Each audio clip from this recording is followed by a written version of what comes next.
आपके साथ मैं हूं वरुण दुबे। सबसे पहले तो कीजिएगा, आज थोड़ा लेट शुरू कर रहे हैं क्योंकि जाहिर सी बात है, देश की सबसे बड़ी कंपनी की एजीएम थी और क्या लंबी एजीएम थी और क्या क्या बड़े बड़े ऐलान हुए।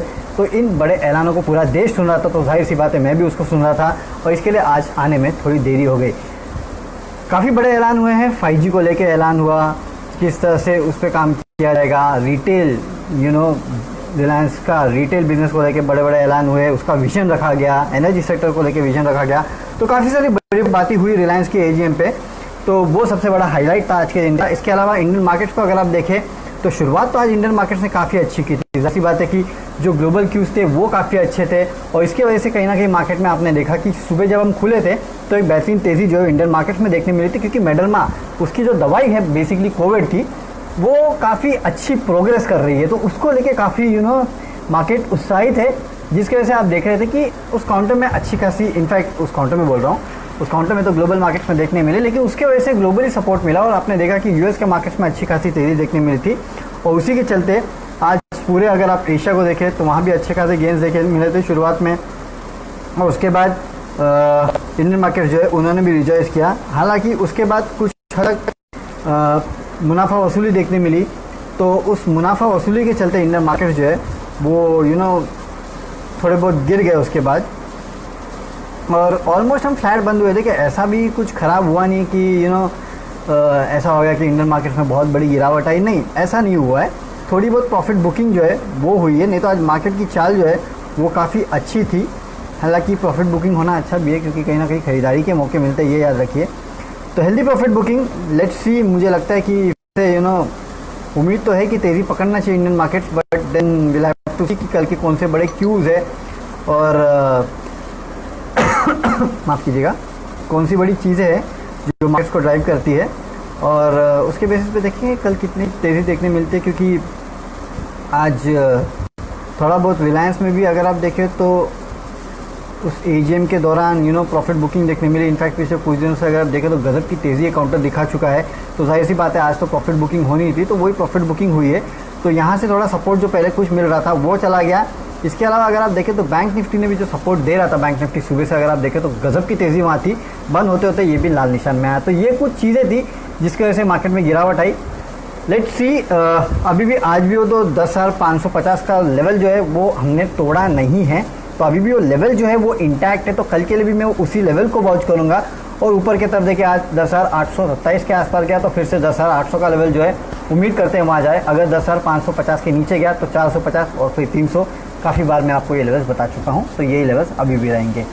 अच्छा, बैंक निफ्टी, शंकर गिरी पूछते हैं। देखिए बैंक निफ्टी कहना काफ़ी मुश्किल है कि कौन सा मोड लेगा ये, लेकिन मुझे याद है 22,000 के ऊपर जाने के बाद लगातार ये जो है अब गिरते जा रहा है और जो सपोर्ट मिलना चाहिए वो बैंक निफ्टी से सपोर्ट दरअसल मार्केट को मिल नहीं रहा है।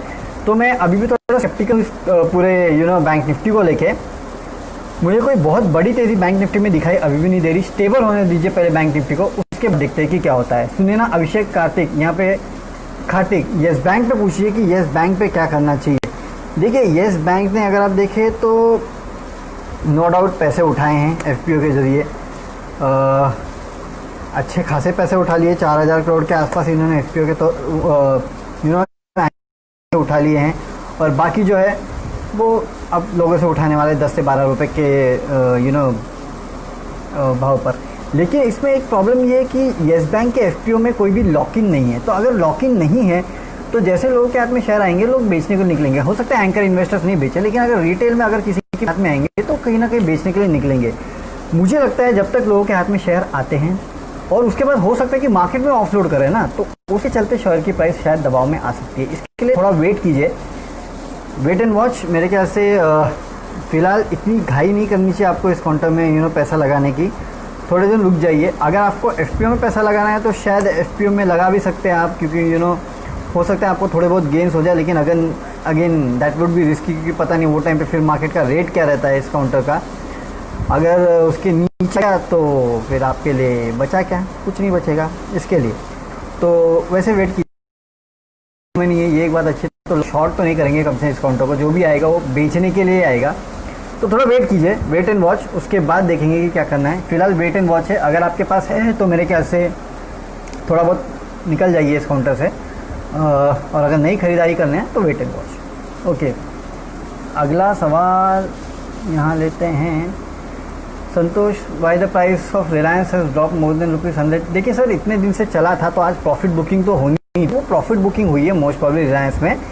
ये एक ऐसा काउंटर है जिसने आप देखेंगे निफ्टी को भगाने में या निफ्टी को इस लेवल तक लाने में इसी काउंटर का हाथ था, और एक बहुत बड़ा विजन मुकेश अंबानी जी ने सामने रखा है। तो रिलायंस गिरा तो मैं तो कहूँ बहुत अच्छा मौका है खरीदारी, अच्छे गेंस आगे भी देखे जाएगा, खरीदना चाहिए मेरे ख्याल से आपको उस काउंटर को इस लेवल पे भी। ओके, एस धवन जी SBI कार्ड पे पूछे हैं 550। देखिए SBI कार्ड जो है मेरा फेवरेट काउंटर रहा है। अगर आपने 550 पे लिया है तो बने रहिए, इस काउंटर को बेच के निकल मत जाना धवन जी, है ना।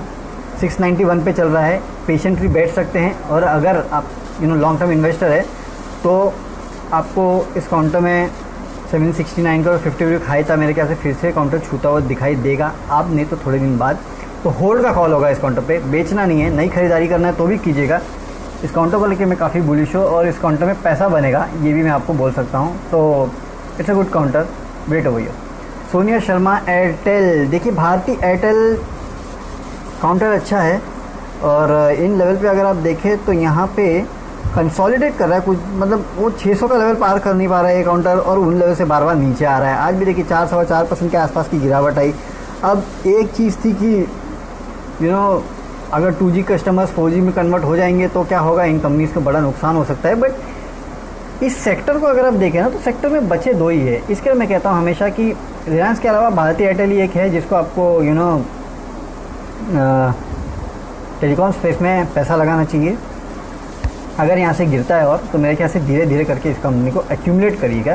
फिलहाल सेल वेल का कॉल नहीं है इस काउंटर पे, होल्ड अगर आपके पास है तो, नहीं है तो धीरे धीरे करके जैसे जैसे नीचे जाता है थोड़ा थोड़ा एक्यूमुलेट कीजिएगा। और क्लैरिटी आएगी कल जब ब्रोकरेज हाउस की रिपोर्ट आएगी कि इस AGM में जो बातें कही गई है उसका कैसे लेना चाहिए उसको, तो इस लिहाज से मैं बोल रहा हूँ। तो अभी तो होल्ड का कॉल है।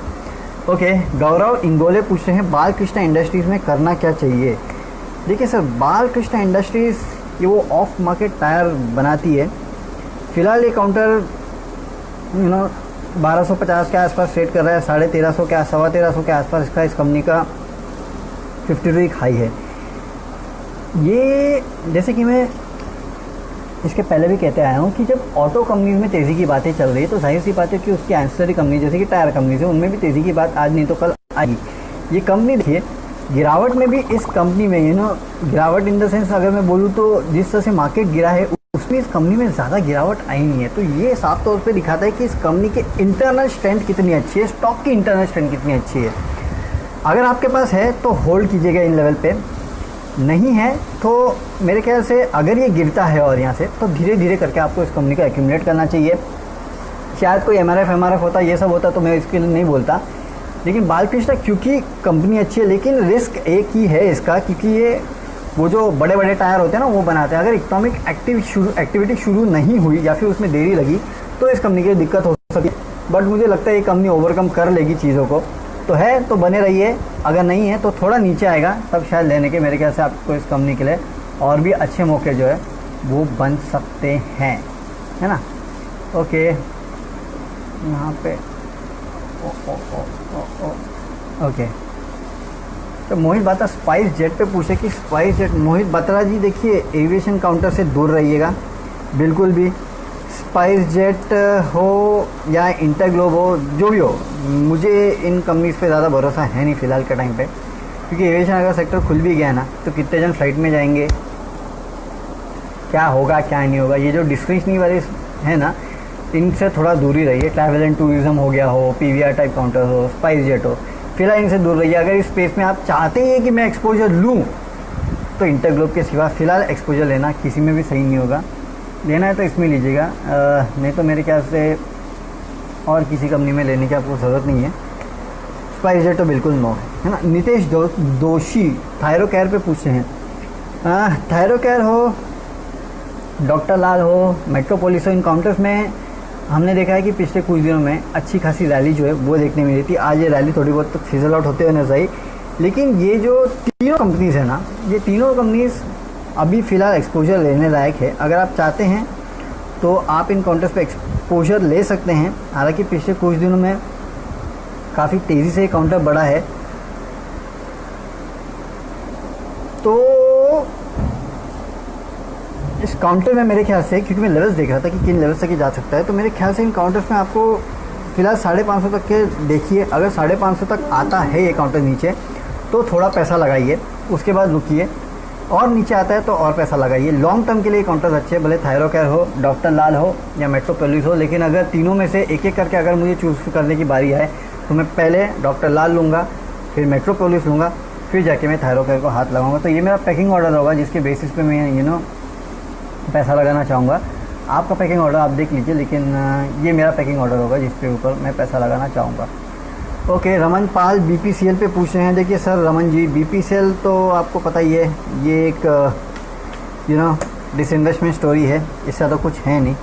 डिसइन्वेस्टमेंट कब होगा पता नहीं, किस रेट पे होगा, हो भी पाएगा कि नहीं हो पाएगा ये पता नहीं। जिन लेवल्स के आसपास है 370 के आसपास, मेरे ख्याल से रखना चाहते हैं तो रखिए। नई एंट्री इससे अच्छा दूसरे किसी काउंटर में ले लीजिए, मेरे ख्याल से वो आपके लिए ज़्यादा बेटर होगा। बट अगर लेना चाहते हैं तो लीजिएगा, एक स्टॉप लॉस रख लीजिएगा 350 के आसपास, 400 के लेवल के लिए ट्रेड कीजिएगा इस काउंटर को, लेकिन ट्रेड ही करना है इस काउंटर को। इससे ज़्यादा मेरे ख्याल से वो डिसइन्वेस्टमेंट कब तक होगा इसके ऊपर खबरें आती हैं नो डाउट कि अब होगा, इसको अपॉइंट कर दिया, उसको अपॉइंट कर दिया, लेकिन एक्चुअली कब होगा, वैल्यू क्या मिलेगी, इसके ऊपर कोई क्लैरिटी नहीं है सर जी। इसके लिए बोल रहा हूँ कि ट्रेड कीजिएगा। लंबी अवधि के लिए लेना है तो लेट्स सी, बाद में देखेंगे, इस पर कॉल लेंगे जब कोई क्लैरिटी आ जाएगी सही में डिसइन्वेस्टमेंट होगा और किस तरीके से होगा और कितना पैसा मिलेगा, तब शायद बेटर कॉल ले पाएंगे। फिलहाल ट्रेड कीजिएगा, वो ज़्यादा बेटर होगा। चलिए इसी नोट पे विदा लेते हैं और कल आपके साथ फिर इस प्लेटफॉर्म पे जुड़ेंगे आपके जो बच्चे कुछ सवाल है उनका जवाब देने के लिए। और हाँ, सुबह 7 बजे हमारे साथ जुड़ेगा, आपको बताएंगे कि ग्लोबल क्यूज़ कैसे हैं, संकेत कैसे हैं, इंडियन मार्केट्स को कैसे ट्रेड करना है, कौन से इंपॉर्टेंट लेवल्स है जहाँ पे आपको कल नज़र रखनी है। तब तक के लिए सी यू एंड गुड बाय।